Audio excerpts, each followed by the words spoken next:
Pernahkah kalian menunggu penerbangan yang terlambat selama berjam-jam tanpa kepastian? Fenomena ini bukan sekedar ketidaknyamanan. Ini adalah cerminan langsung dari kualitas sistem operasi transportasi udara di sebuah negara. Saya, Najma Nasefa Taroni dari D3 Manajemen Transportasi, akan menganalisis salah satu indikator penting yang ada di dunia penerbangan, yaitu On-Time Performance atau OTP. OTP atau ketetapan waktu penerbangan adalah persentase di mana pesawat itu berangkat dan tiba sesuai jadwal yang ditetapkan. Dan batas keterlambatannya itu hanya 15 menit sesuai standar IATA dan regulasi Kementerian Republik Indonesia. OTP dapat dihitung di jumlah penerbangan tepat waktu ditambah dengan total penerbangan yang dikalikan dengan 100%. Berdasarkan Direktorat Jenderal Perhubungan Udara atau DGCA, rata-rata OTP di penerbangan domestik Indonesia pada tahun 2023 itu masih di angka 70-78%, yang mana masih di bawah standar IATA yang menargetkan 80%. Mengapa OTP sangat penting dalam sistem operasi transportasi udara? Yang pertama, karena OTP merupakan indikator efisiensi sistem secara keseluruhan. Ketika satu penerbangan delay, efeknya berantai dan dikenal sebagai propagation delay atau delay berantai yang mempengaruhi jadwal penerbangan berikutnya pada armada yang sama. Kedua, OTP berdampak langsung pada kepuasan dan kepercayaan penumpang, efisiensi penggunaan slot penerbangan di bandara, biaya operasional maskapai, yang mana setiap menit keterlambatan diestimasi merugikan maskapai hingga rata-rata 50 sampai 150 US dollar. Dan yang keempat, ada citra dan daya saing maskapai di pasar penerbangan nasional maupun internasional. Lantas, apa saja penyebab rendahnya OTP di Indonesia? Berdasarkan Direktorat Jenderal Perhubungan Udara atau DGCA dan kajian operasionalnya, terdapat 5 faktor utama, yaitu yang pertama adalah faktor teknis pesawat atau aircraft defect.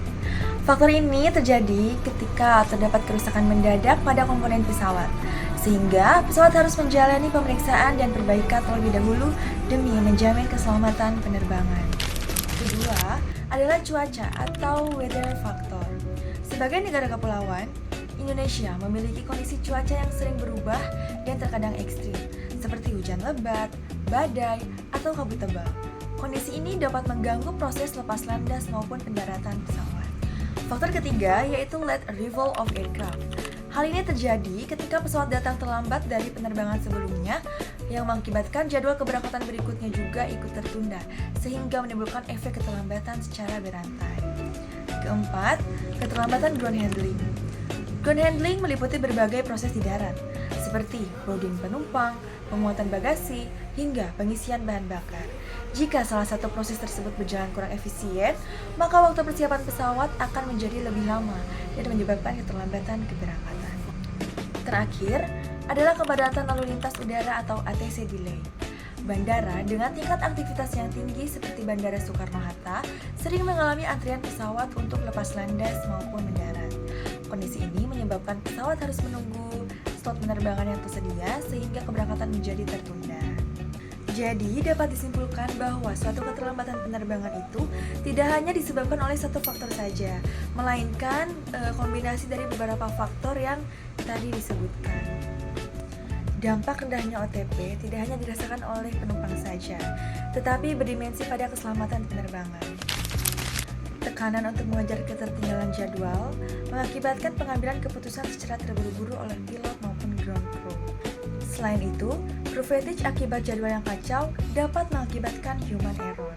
Hanya Allah yang tahu bagaimana perasaan aku sakit. Sakitnya perasaan aku nih. Nah, untuk meningkatkan OTP di Indonesia, memerlukan pendekatan sistematik dari berbagai pihak. Yang pertama dari sisi maskapai.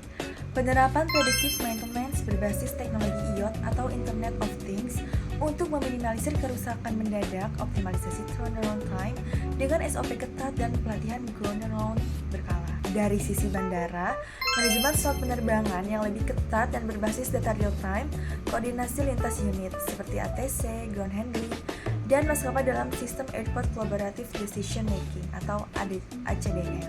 Dari sisi regulator Kemenhub atau DGCA, penerapan sanksi tegas berbasis data OTP yang transparan, mendorong digitalisasi pelaporan delay secara real-time ke publik.